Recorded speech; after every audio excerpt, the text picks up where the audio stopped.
इस महामंदिर प्रखंड के सभी राष्ट्रभक्त धर्म प्रेमी सज्जनों, अपन सब जानते हैं कि अपना जो भारतवर्ष है वो परमात्मा ने जब से सृष्टि बनाई है तब से ही इसका निर्माण हुआ है। सृष्टि कब बनी? सृष्टि आज से लगभग 2 अरब साल पहले बनी, और 2 अरब साल पहले सृष्टि बनी तो भगवान अकेले थे। उनको लगा कि अकेले आता है, इसलिए एक से अनेक होना चाहिए। ऐसा ही सोच करके उन्होंने ये सारी चीजें बनाई। तो उनको भी कोई देश चाहिए था तो भारतवर्ष बनाया, उनको भी कोई समाज चाहिए था और दुनिया ठीक, उसके लिए कुछ नियमावली चाहिए थी। उसके लिए उन्होंने वेदों की रचना। वेदों में जो गूढ़ ज्ञान लिखा हुआ है वो सामान्य मनुष्य तक कैसे पहुंचेगा, तो फिर गुरु की रचना की। वो पढ़ करके आम लोगों को बताने का काम उन लोगों ने किया, और तब से लेकर आज तक इस भारत भूमि पर हम लगातार रहते आए हैं। दुनिया में बहुत सारी ऐसी सभ्यता थी जो जन्मी और चली गई, लेकिन जिसका जन्मदिन होता है उसका मरण दिन भी होता है। पाकिस्तान का जन्मदिन है, अफगानिस्तान का जन्मदिन है, अमेरिका का जन्मदिन है। जितने धर्म शुरू हुए, ईसाई धर्म 2020 साल पहले जन्मा किया, यरूशलेम से शुरू हुआ। मुस्लिम धर्म है से 1400 साल पहले अरब देश। ऐसे ही बौद्ध धर्म, उनकी भी जन्म की तिथि है, जन्म किसने दिया। लेकिन हिंदू समाज कब पैदा हुआ, इस देश का निर्माण कब हुआ, समाज बनाया, अपन लोग जानते हैं, ये कोई नहीं बता सकता। यानी हम कह सकते हैं कि सृष्टि के आरंभ से लेकर के हम अभी तक हैं। तो जिन जिन का जन्मदिन है उनकी मृत्यु तिथि भी तय है, और जिनका जन्म, उसकी मृत्यु कभी नहीं सकती। हाँ, काल के थपेड़ों, लेकिन वो देश कभी मर नहीं सकता। हमारा देश हमारे पूर्वजों के महान त्याग और तपस्या और बलिदान, कर्णवंतो विश्व आर्यम, सारी दुनिया को आर्य बनाएंगे, यानी सभ्य संस्कृत बनाएंगे, इससे लेकर चला।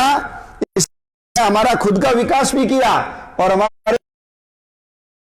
दुनिया के सभी लोगों का विकास और उन्नति का काम किया। हमारे मठ, हमारे मंदिर,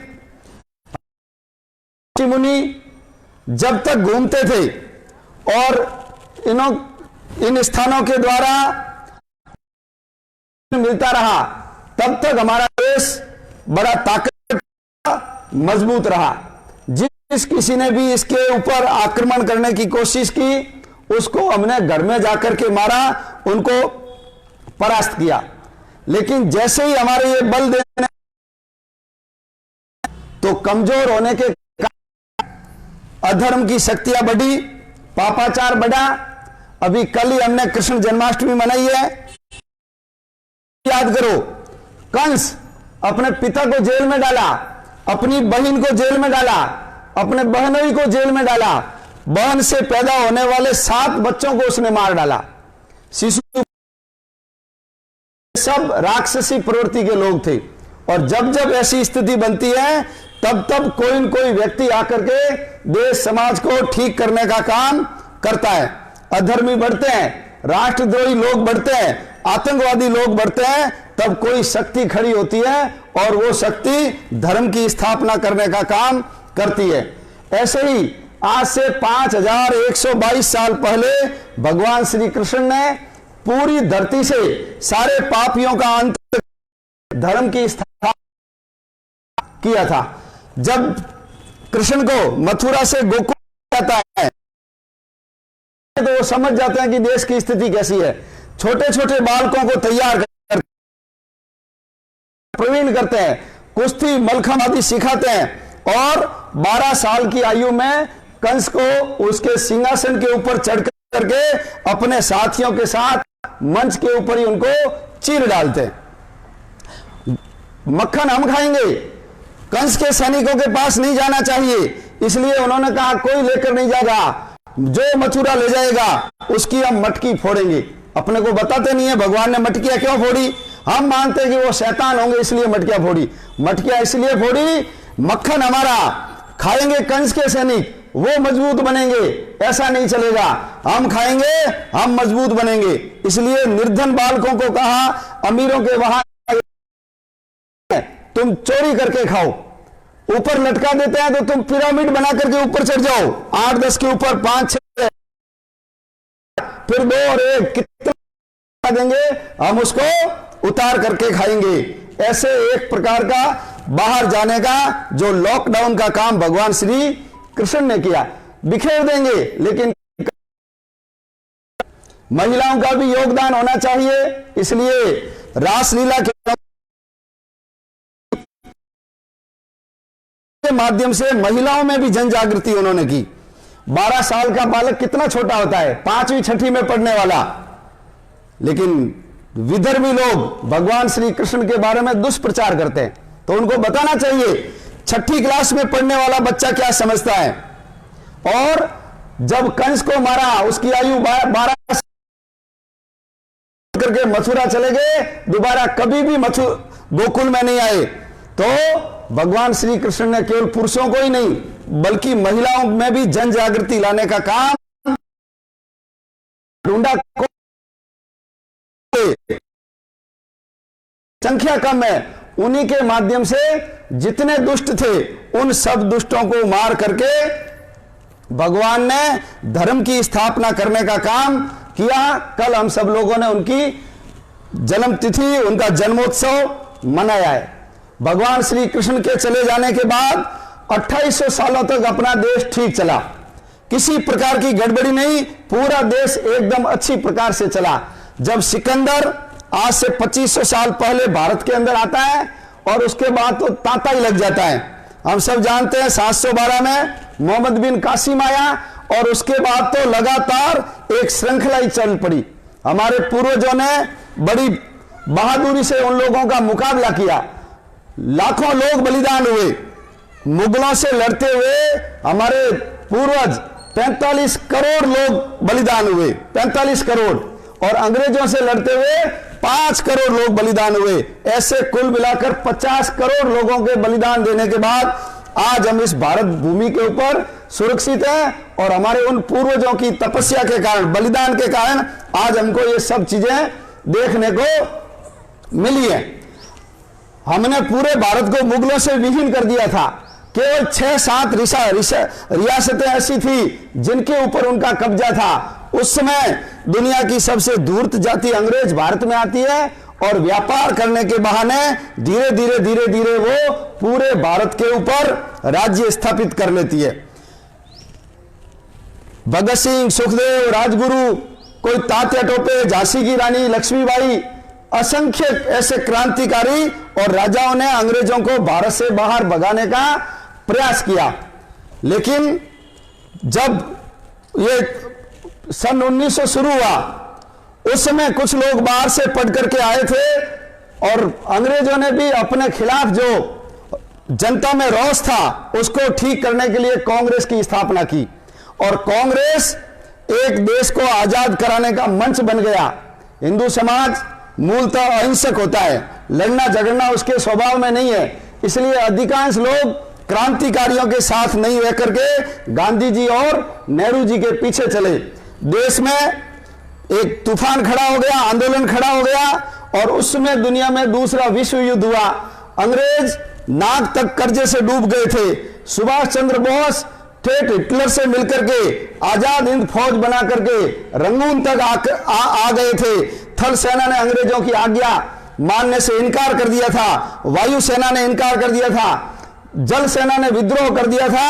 अंग्रेजों को यहां से जाना ही था, लेकिन जिन लोगों के हाथ में सत्ता थी उनके मन में मुसलमानों का साथ लेकर के यदि लड़ेंगे तो आजादी जल्दी मिलेगी। इसलिए जो पहला तुष्टीकरण का आरंभ हुआ, टर्की के खिलाफ खलीफा को जब सत्ता से उतारा गया तो उसके विरोध के अंदर भारत के अंदर खिलाफत आंदोलन आरंभ हुआ। खिलाफत आंदोलन का सरदार पटेल ने विरोध किया। टर्की कहा हमको क्या लेना देना, लेकिन गांधी जी ने कहा नहीं, हम यदि उसके खिलाफ खड़े होंगे तो यहां के मुसलमानों को हम सहयोग ले सकते हैं, आजादी में उनका सहयोग ले सकते हैं। देश की आजादी में उनका कोई भी सहयोग नहीं था। इन लोगों को समझ में आ गई कि हमको तो घर बैठे ही निमंत्रण मिल रहा है, इसलिए वो थोड़े बहुत सक्रिय हुए, लेकिन मन में एक कुटिलता जरूर थी कि इस देश का विभाजन करेंगे, देश आजाद हो जाएगा, हमको क्या मिलेगा। इसलिए अपनी मांगे छोटी छोटी बातों से मनवाना आरंभ करो। जब सम्मेलन होते थे कांग्रेस के तो अंग्रेजों ने भी कहा कि भाई तुम तो केवल हिंदू की बात करते हो, सांप्रदायिक हो, उन लोगों को भी साथ लो। वो कभी कांग्रेस के सम्मेलन में आते नहीं थे, इसलिए कांग्रेस ने उनको कहा कि तुम यदि हमारे सम्मेलन में आओगे तो हम तुमको आने जाने का टिकट देंगे। वहां जो सदस्यता शुल्क होता है वो शुल्क आपसे लेंगे नहीं। आरंभ हुआ और हम सब जानते हैं काकीनाडा का जब सम्मेलन हुआ और जब विष्णु दिगंबर पुलस्कर वंदे मातरम गाने के लिए खड़े हुए तो मोहम्मद अली जिन्ना वंदे मातरम मूर्ति पूजा है, हम मूर्ति पूजा में विश्वास नहीं करते हैं, मैं वंदे मातरम नहीं बोलूंगा। विष्णु दिगंबर पुलस्कर मैं वंदे आपको सुनना है तो सुनो, गाना है तो गाओ, अन्यथा बाहर चले जाओ। और वो बाहर चले गए, सारे नेता ढीले हो गए, और मुसलमान इससे दुखी होते हैं, अपन ऐसे करो वंदे मातरम गाएंगे नहीं। और आज जो वंदे मातरम गाते हैं वो पूरा वंदे मातरम नहीं है, वो केवल वंदे मातरम की एक कड़ी ही गाई जाती है। जब भाषा की बात आई तो उन्होंने कहा ये हिंदी भाषा हिंदुओं की है, इसलिए ये भाषा नहीं चलेगी, हिंदुस्तानी भाषा लगाओ। यानी जैसे हम राजा राम बोलते हैं तो राजा राम मत बोलो, उसको बादशाह राम बोलो। सीता को रानी सीता मत बोलो, बेगम सीता बोलो। अब जब हम सुनेंगे बादशाह राम, बेगम सीता, अपने को कैसा लगेगा समझ सकते हैं। तो हमने भाषा भी उनके कारण छोड़ी। देश का ध्वज कैसा होना चाहिए, परम पवित्र भगवा ध्वज, हरिश्चंद्र से लेकर के भगवान राम और बीच में जितने राजा हुए, महाभारत और पूरी स्वतंत्रता का जो आंदोलन है वो भगवा झंडा हाथ में लेकर ही क्रांतिकारी लड़े, फांसी के फंदे पे चढ़े, लेकिन उन्होंने कहा ये हिंदुओं का झंडा है। उस समय की तत्कालीन कांग्रेस ने कहा मुसलमान यदि नाराज होते हैं अपन भगवा झंडे को छोड़ते हैं, हम तिरंगा झंडा बना देंगे, हिंदुओं का केसरिया रंग, ईसाइयों का सफेद रंग और मुसलमानों का हरा रंग। मुसलमानों को लगा ये तो हम जितना मांगते हैं उससे ज्यादा दे रहे हैं, तो उन्होंने कहा मस्जिद के आगे ढोल धमाके नहीं बजाओगे, हमारे खिलाफ है। अपन लोगों ने मान लिया। उन्होंने कहा गौ हत्या, गांधी जी ने कहा था देश को आजादी लेने से भी ज्यादा महत्वपूर्ण यदि कोई काम है तो वो है गौ हत्या। गौ हत्या बंदी, गौ हत्या बंदी जरूरी है, आजादी तो मिल ही जाएगी, गौ हत्या बंद होना जरूरी है। इसलिए मुसलमानों ने कहा हमारे धर्म में लिखा हुआ है, इसलिए बाद में इन लोगों ने देश की आजादी के बाद भी गौ हत्या बंदी नहीं करवाई। और उसी तुष्टीकरण का अंतिम परिणाम क्या निकला, 1940 के अंदर जो रावी के तट पे लाहौर में अधिवेशन हुआ, उसमें मुस्लिम लीग ने प्रस्ताव पारित किया कि हमको पाकिस्तान चाहिए। गांधी जी से लोगों ने पूछा कि वो पाकिस्तान की बात कर रहे हैं, तो गांधी जी ने कहा था पाकिस्तान मेरी लाश के ऊपर बनेगा। और जब नेहरू जी से पूछा कि पाकिस्तान की बात करते हैं तो नेहरू जी ने कहा था कि पाकिस्तान बेवकूफों के दिमाग की खुराफात है, ऐसा उन्होंने बोला। लेकिन इन सब लोगों के रहते हुए पाकिस्तान बन गया और पाकिस्तान बनने के बाद आज भी स्थितियां जैसी पहले थी वैसी की वैसी आज बनी हुई है। जब हम अंग्रेजों को यहां से भगा सकते हैं, जिनके पास सब प्रकार की सेना हथियार थे, लेकिन नेतृत्व बूढ़ा हो गया, उनको लगा कि अब हम बूढ़े हो गए, कब प्रधानमंत्री बनेंगे, कब शिक्षा मंत्री बनेंगे, यदि और लड़ाई की हम मर जाएंगे, थोड़ा बहुत माल मसाला मलाई खाने को हमको मिलनी चाहिए। इसलिए जैसी टूटी फूटी आजादी मिलती है आप उसको ले लीजिए। यदि थोड़ा सा आह्वान करते हिंदुओं से कि खड़े हो जाइए, ये भी लोग बाहर से आए हुए हैं, और जो असली मुसलमान चले गए, इन्होंने मार मार करके जिनका धर्मांतरण कर दिया, उन लोगों को वापस हिंदू बनाएंगे और आजादी लेने में 50 साल 100 साल और लड़ना पड़ेगा तो हम लड़ेंगे, ऐसा आह्वान किया नहीं। यानी हिंदुओं को कायर बनाने का काम उन्होंने किया।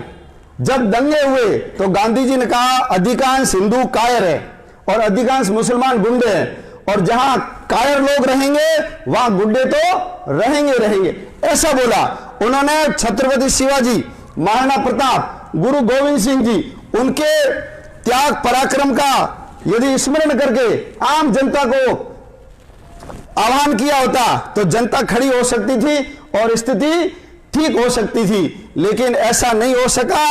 और जैसा अपना संगठन है वैसा संगठन अपने पास भी नहीं था। पूरे देश में यदि आज जैसा अपना संगठन होता, लगभग 50-60 हजार गांवों के अंदर काम होता, और यदि मोहम्मद अली जिन्ना कहता पाकिस्तान नहीं दोगे मैं डायरेक्ट एक्शन करूंगा, कत्ल करूंगा, और उसने किया भी। बंगाल के अंदर दंगा हुआ, मंदिर तोड़े, हजारों का सील भंग किया, लाखों लोगों को उन्होंने मार दिया। उस समय यदि थोड़ा सा आह्वान करते, सरदार पटेल ने जब ऐसा हुआ तो बोला था कि डायरेक्ट एक्शन की बात करने वाला जिन्ना सुन ले कि तलवार का जवाब हम तलवार से देना जानते हैं। तो गांधी जी ने सरदार पटेल की खिंचाई की कि आपने ऐसा क्यों बोला। इसलिए बाद में मोहम्मद अली जिन्ना ने मजाक किया कि सरदार पटेल के पास तलवार तो है लेकिन तलवार चलाएगा कौन। यानी उसने अपरोक्ष रूप से कहा कि पटेल गांधी जी और नेहरू जी के खिलाफ कभी नहीं जा सकता, उसके मन में है तो भी वो कर नहीं सकता। तो नेतृत्व में यदि दम होता तो हम विभाजन भी रोक सकते थे, और आज जितने संकट दिखते हैं उन संकटों का समाधान भी कर सकते हैं।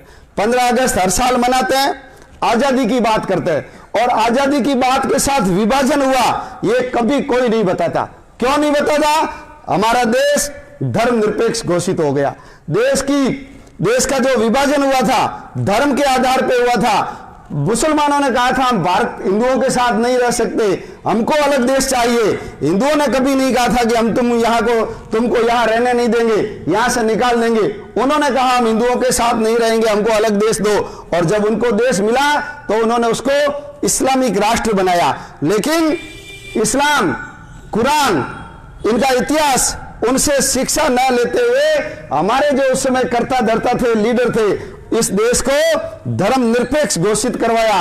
और आज भी वैसी स्थितियां बन रही हैं। लोग भारत तेरे टुकड़े होंगे, ईसा अल्लाह, अफजल हम शर्मिंदा है, तेरे कातिल जिंदा है, कितने अफजल मारोगे, घर घर अफजल निकलेंगे, गले पे छुरी रखोगे, भारत माता की जय नहीं बोलूंगा, भारत माता डायन है। ऐसे स्टेटमेंट लोग देते हैं लेकिन किसी के भी विरोध करने की उसमें हिम्मत नहीं है। 15 अगस्त बनाते हैं लेकिन इतिहास में धर्मनिरपेक्ष होने के कारण इन बातों को नहीं पढ़ाया जाता। हम क्यों 14 अगस्त उससे पहले अखंड भारत दिवस मनाते हैं? क्योंकि अपनी पीढ़ी को बताना पड़ेगा कि हमारा कितना बड़ा भूभाग था वो हमसे चला गया है। यदि उसका स्मरण नहीं करेंगे, उसको वापस लेने की बात नहीं करेंगे, तो अभी जो हमारे पास भूमि है इसको भी हम सुरक्षित नहीं रख पाएंगे। आने वाले 20-30 सालों में इसको भी खो देंगे, फिर आखिर हम जाएंगे कहां? पूरी दुनिया में 250 देश है, लगभग 125 देश ईसाइयों के, 58-59 देश मुसलमानों के, 17-18 देश बौद्धों के। हिंदुओं के देश कितने? केवल और केवल एक ही देश है। हमने तो कभी किसी देश के ऊपर आक्रमण किया भी नहीं और उसको हथियाने का भी काम नहीं किया, लेकिन हम इस देश में भी नहीं रहेंगे तो आने वाली पीढ़ी जाएगी कहां? इसलिए 14 अगस्त को अपनी पीढ़ी को यह बताना पड़ेगा कि तुम लोगों के पूर्वजों ने यदि थोड़ी सी त्याग तपस्या बलिदान किया होता, थोड़े से अपने स्वार्थ से ऊपर उठ करके देश समाज और धर्म के लिए काम किया होता तो आज हमारा भारत अखंड होता। यदि हम थोड़ी मेहनत करते तो हमारा लाहौर जो भगवान राम के पुत्र ने बसाया था वो कभी भी हमसे नहीं जाता। भगवान राम के पुत्र लव के द्वारा बसाया हुआ लाहौर हमारे हाथ से चला गया। कुश ने जो कुशपुर बसाया था, वर्तमान नाम कुसूर है, वो हमारे हाथ से चला गया। जहां भक्त प्रहलाद पैदा हुए और खंबा फाड़ करके नरसिंह भगवान पैदा हुए, वो मूल स्थान, वो मुल्तान आज हमारे हाथ से चला गया। जिस पाणिनि ने ये संस्कृत की वर्णमाला, ये सारी जो व्याकरण लिखी, वो पेशावर आज हमारे हाथ में नहीं है, चला गया। विद्यालय चला गया, जहां चाणक्य जैसे शिष्य पढ़ाते थे और चंद्रगुप्त जैसे पढ़ा करते थे, हमारे हाथ से चला गया। नानक देव जी जहां पैदा हुए, वो हमारे हाथ से चला गया। नानक देव जी ने बाबर को जाबर बोला, और उस समय का जो वली मोहम्मद था, उसको सबक सिखाने के लिए लुढ़कते हुए पत्थर को हाथ दे करके रोक दिया था। वो पंजा साहब आज हमारे हाथ से चला गया। सरस्वती नदी, जिसके किनारे सारस्वत ब्राह्मणों ने ये जो हमारे साहित्य की रचना की, हमारे ग्रंथ लिखे, वो सरस्वती नदी हमारे हाथ से चली गई। झेलम नदी, जहां पोरस ने सिकंदर के दांत खट्टे किए थे, वो झेलम नदी हमारे हाथ से चली गई। हिंगराज माता का मंदिर 52 शक्तिपीठों में से एक है, वो हमारे हाथ से चला गया। शंकराचार्य द्वारा स्थापित शारदा पीठ, वो हमारे हाथ से चली गई। संत झूलेलाल जी, आयोलाल झूलेलाल, जहां चला, कटास राज पहुंच गए, सारे भाई मर गए। युधिष्ठिर जाकर खड़ा हुआ, और जो यक्ष से संवाद हुआ, यक्ष ने खुश होकर के सारे भाइयों चला गया। बाबा रामदेव जी के हर साल जाते हैं। बाबा रामदेव जी की ससुराल अमरकोट हमारे हाथ से चली गई, उसका नाम बदल करके उमरकोट बना दिया गया, वो हमारे हाथ से चली गई। इतने सारे स्थान हमारे हाथ से चले गए। बप्पा रावल, जिन्होंने रावलपिंडी बसाई थी, वो रावलपिंडी हमारे हाथ से चली गई। हकीकत रहा है, 16-17 साल के बालों को फांसी के ऊपर लटका दिया, वो जहां पर पैदा हुआ था सियालकोट, वो हमारे हाथ से चला गया। महाराजा रणजीत सिंह, जिससे बार बार के पीट महिलाओं की जो ये चूड़ीदार पजामा होता है, उसको पहनने के लिए मजबूर कर दिया, यानी महिलाओं की ड्रेस पहना दी। उस महाराजा रणजीत सिंह की आज लाहौर में रहे, हमारे हाथ में नहीं है। इतने पवित्र स्थान हमारे हाथ से चले गए। इसका नाम, उस बांग्लादेश में ढाकेश्वरी देवी, याद करो, मलमल, इतना बारीक सूत बुनते थे, पूरे थान को अंगूठी की सकते थे।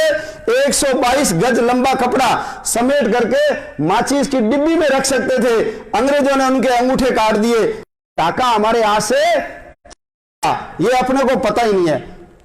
6 प्रांत हमारे हाथ से चले गए, 6 प्रांत। ये जो अभी बंगाल अपने पास है, इसका नाम है पश्चिम बंगाल। आप बताओ पूर्वी बंगाल कहां है? जब पश्चिम बंगाल हमारे हाथ में, तो पूर्वी बंगाल कहां है? पूर्वी बंगाल हमारे हाथ से चला गया। हमारे यहां से लगता हुआ जो सिंध प्रांत है, वो सिंध प्रांत हमारे हाथ से चला गया। सीमा प्रांत जो एकदम सीमा के ऊपर था, वो चला गया। बलूचिस्तान हमारे हाथ से चला गया। पंजाब, ये अपने पास जो पंजाब है, ये पूर्वी पंजाब है, पंजाब हमारे हाथ से चला गया। अभी हमारे पास जो 30% पंजाब है, बाकी पूरा पंजाब किधर चला गया? पाकिस्तान में चला गया। जम्मू कश्मीर 2,22,000 वर्ग किलोमीटर की जमीन है। 1,21,000 वर्ग किलोमीटर की जमीन 1948 में पाकिस्तान ने आक्रमण करके उसके ऊपर कब्जा कर लिया। आज उसको हम पीओके बोलते हैं, पाक अधिकृत कश्मीर बोलते हैं, वो हमारे हाथ से चली गई। 1962 के अंदर चाइना ने अटैक किया, 35,500 वर्ग किलोमीटर। सबसे पहला जो विभाजन किया वो अफगानिस्तान का किया। क्षेत्रफल कितना है? 6,44,000 वर्ग किलोमीटर। 1904 के अंदर नेपाल को हमसे काटा, कितना क्षेत्रफल है? 47,000 वर्ग किलोमीटर। 1906 में भूटान हमसे काटा गया। भूटान का क्षेत्रफल 44,000 वर्ग किलोमीटर। 1916 के अंदर ये जो तिब्बत है, त्रिविष्टप है पुराना नाम, 25 लाख वर्ग किलोमीटर है, वो हमारे हाथ से काट दिया गया। 1935 के अंदर श्रीलंका 1,67,000 वर्ग किलोमीटर की जमीन है, जहां भगवान राम ने खड़े होकर के अपी स्वर्णमयी लंका न में लक्ष्मण रोचते जननी जन्म भूमिश्च स्वर्गादपि गरीयसी, ये पाठ पढ़ाया था। वो लंका हमसे 1935 में अलग हो गई। 1937 में ये जो ब्रह्म देश है, वर्तमान में नाम है म्यांमार, 6.5 लाख वर्ग किलोमीटर का क्षेत्रफल है, वो हमसे अलग हो गया। 1947 में पूर्वी पाकिस्तान, जिसको आज बांग्लादेश बोलते हैं, 1.5 लाख वर्ग किलोमीटर, और पश्चिमी पाकिस्तान, जिसको आज पाकिस्तान बोलते हैं, 8 लाख वर्ग किलोमीटर की जमीन चली गई। 1947 में जो समुद्र के बीच में बसा हुआ टापू है, वो टापू हमारे हाथ से चला गया। 3,000 वर्ग किलोमीटर की भूमि है, वो हमारे हाथ से चली गई। और देश के विभाजन के बाद ये जो मैंने पाकिस्तान और चाइना के द्वारा कब्जा किया जमीन हथियाई, उसके आंकड़े बता दिए। इतना बड़ा भूभाग था हमारा, आज सिमट करके हम बहुत छोटे से भाग में रह गए। और आज भी देश के अंदर विधर्मी शक्तियां कोशिश कर रही है, हंस के लिया है पाकिस्तान, लड़के लेंगे हिंदुस्तान, दारुल अरब से दारुल इस्लाम में पूरी दुनिया को बदलेंगे, इसलिए योजनाबद्ध रूप से ये काम कर रहे हैं। देश की आजादी के बाद तुष्टीकरण की नीति चलती रही। जिनकी आबादी 3 करोड़ थी, आज उनकी आबादी बढ़कर के 18 करोड़ हो गई है। भारत के अंदर ऐसे कई प्रांत हैं जिनकी 25% से 98% आबादी मुसलमानों की हो गई है। हम याद करें जम्मू कश्मीर, हम याद करें आसाम, हम याद करें पश्चिम बंगाल, हम याद करें केरल, ये सारे जो राज्य हैं, इनकी आबादी 25 से लेकर 98% मुसलमान हो गए। और इधर अरुणाचल प्रदेश, नागालैंड, मिजोरम, मणिपुर, मेघालय, लक्षद्वीप, यहां ईसाइयों की आबादी 25 से लेकर के 88% हो गई। और जहां जहां हिंदू घटता है, दूसरे धर्म वाले बढ़ते हैं, वो स्थान देश से टूटने के कगार पे चला जाता है। वहां विधर्मी शक्तियां, देशद्रोही शक्तियां खड़ी होती है और जमीन से, भारत से जमीन अलग करने की बात और षड्यंत्र रचते हैं। तो मुसलमानों द्वारा आबादी का बढ़ाना, नेताओं के द्वारा तुष्टीकरण, ईसाइयों के द्वारा सेवा के नाम पर जगह जगह जाना, स्कूलें खोलना, हॉस्पिटल खोलना। मदर टेरेसा ने भोले भाले वनवासियों को ईसाई बनाने के अलावा कोई काम नहीं किया। ये आसाम, मेघालय, मणिपुर और हमारा ये बांसवाड़ा, डूंगरपुर, ये सारे जो भोले भाले लोग थे, उनको इन्होंने ईसाई बना दिया। ये जो वामपंथी है, कम्युनिस्ट, ये हमारे साहित्य लिखने में, ये जुडिशरी में, पत्रकारिता में घुस गए। इसलिए अपनी जब बातें आती है, हमारे ऊपर अंदरगल आरोप लगते हैं। कभी हिंदू आतंकवाद, कभी भगवा आतंकवाद, कभी होली के ऊपर पानी में वेस्टेज होता है, कभी दिवाली पे पटाखे छोड़ते हो तो प्रदूषण होता है। ये सब हिंदुओं के ऊपर लागू करते हैं। 377, सबरीमला, समलैंगिकता, ये सब हिंदुओं के ऊपर लागू होते हैं। लेकिन ईद को जब बकरे मारे जाते हैं, कोई भी नहीं बोलता है। आतंकवादी सब पकड़े जाते हैं। सब के सब कौन होते हैं हम सब जानते हैं, लेकिन किसी की भी उनके खिलाफ बोलने की हिम्मत नहीं होती है। और ये जितने नेता हैं, ये सबके सिर पे बांधे जैसे हैं। कोई भी नेता हिंदुत्व की बात नहीं करता। कांग्रेस हिंदू विरोध, देश का विरोध, सेना का विरोध कर करके आज हीरो से जीरो बन गई। और बाकी जितने ये नेता हैं, ये भी हिंदू विरोध करना और मुसलमान ईसाइयों का पक्ष लेना, उसी को ही धर्मनिरपेक्ष मानती है। इसके कारण आज भी देश के सामने बहुत बड़े खतरे हैं। हम सब लोग हर 15 अगस्त से पहले आम समाज में जाकर के उनको बताते हैं कि यदि हम संगठित नहीं हुए, हम यदि एक नहीं हुए, हम यदि जागृत नहीं हुए, तो आने वाले समय में हम न हमारे गंगा की रक्षा कर पाएंगे, न गीता की रक्षा कर पाएंगे, न गाय की रक्षा कर पाएंगे। आज भी हजारों हिंदू लड़कियों को लव जिहाद के अंदर प्रेम का झांसा देकर के भगाया जाता है। आज भी भारत में हजारों रोहिंग्या बांग्लादेशी घुसपैठियों के रूप में घुसते चले आ रहे हैं। आज भी पूरे भारतवर्ष के अंदर जगह जगह जमीनों के ऊपर धर्म के नाम पर कब्जे किए जा रहे हैं। आज भी देश में बड़ी मात्रा में धर्मांतरण हो रहा है। आज भी अपन सब लोग जानते हैं कि छुआछूत की जो समस्या है, छुआछूत मुगलों के कारण आई, उन्हीं के कारण ये जो भारतवर्ष में छुआछूत आई, पहले कभी भी भारत में छुआछूत नहीं थी। वसुदेव कुटुंबकम, सर्वे संतु निरामया, जैसा मैं हूं वैसा ही तू है, जैसा मेरे अंदर परमात्मा है वैसा परमात्मा है। ऐसी बड़ी बड़ी ज्ञान की बातें करने वाले लोगों को पता नहीं था कि छुआछूत खराब है। ये छुआछूत, घूंघट प्रथा, मल ढोने की प्रथा, ये अशिक्षा, स्त्रियों के साथ बलात्कार, ये सब इस्लाम के कारण शुरू हुए हैं।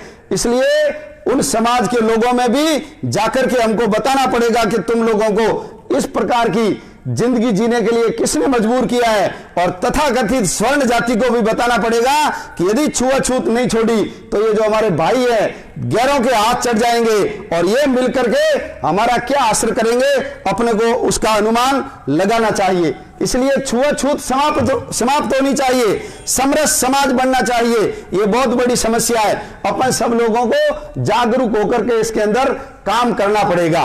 हिंदू यदि संगठित हो जाता है, हिंदू यदि एक हो जाता है, हिंदू यदि संस्कारित हो जाता है, मैं और मेरा परिवार बाद में, देश पहले, धर्म पहले, समाज पहले, यदि ऐसी भावना अपने अंदर आ गई, और जब हिंदुत्व की बात आती है, भारत माता की बात आती है, मठ मंदिर की बात आती है, गाय की बात आती है, संत की बात आती है, हम सारे भेद भूल करके यदि सड़कों के ऊपर आ जाते हैं तो किसी के अंदर हिम्मत नहीं है कि हमारी तरफ कोई आंख उठा करके देखे। देश विभाजन के लिए जितनी कांग्रेस जिम्मेदार है, जितने मुसलमान जिम्मेदार हैं, जितने अंग्रेज जिम्मेदार हैं, उससे भी बड़ी जिम्मेदारी हमारे निष्क्रिय हिंदुओं की भी है। उनकी निष्क्रियता के कारण देश का विभाजन हो गया। इसलिए इतिहास से सबक लें। भगवान श्री कृष्ण ने हस्तिनापुर का विभाजन कर दिया, इंद्रप्रस्थ और हस्तिनापुर दो बन गए। उन्होंने देश को एक करने के लिए 18 अक्षौहिणी सेना का सर्वनाश करके देश को वापस एक किया। तो भगवान के जीवन में इतने इतने बड़े उदाहरण हैं। उन्होंने जो पद चिन्ह बनाए उसके ऊपर चलें, और हम सब हिंदू भारत माता के पुत्र हैं, हम सब एक हैं। इसलिए सभी प्रकार के भेद भूल करके देश, समाज, धर्म, संस्कृति ये मेरे लिए पहल है, ऐसा यदि मन में भाव रख करके ये राष्ट्रभक्ति का प्लेटफॉर्म उपलब्ध करवाया विश्व हिंदू परिषद और संघ ने, अपन सब लोग इससे जुड़ेंगे तो आने वाले अन्यथा हम चले जाएंगे। हम जैसे हमारे पूर्वजों को आज कहते हैं मेरे दादा परदादा भगत सिंह क्यों नहीं बने, मेरे दादा परदादा सुभाष चंद्र बोस क्यों नहीं बने, तो वो हमारी पीढ़ी हमको भी कहेगी इनको सब पता था दुश्मन षड्यंत्र कर रहा है, संकट आ रहा है, लेकिन बिल्ली को देख करके कबूतर जैसे आंखें बंद करके बैठ जाता है, तो आंखें बंद करने से कबूतर का कभी संकट कटता नहीं है। अपन सब लोग आंख खुली रख करके जो संकट अपने सामने है वो उससे मुकाबला हम लोगों को करना है। हम संगठित हो और अपने घर में महिला, बच्चे, लड़के, लड़कियां, अड़ोस पड़ोस सब लोगों को ये जो परिस्थितियां है उसका स्मरण करवाएं। तो जब इतिहास का हमको ज्ञान रहेगा तो आने वाले समय में हम ठोकरें नहीं खाएंगे। ऐसा जन जागरण करने के लिए हम हर साल अखंड भारत दिवस मनाते हैं। आज सौभाग्य से कृष्ण जन्माष्टमी यानी विश्व हिंदू परिषद का स्थापना दिवस, धर्म की स्थापना भगवान श्री कृष्ण ने की। आज कलयुग में वही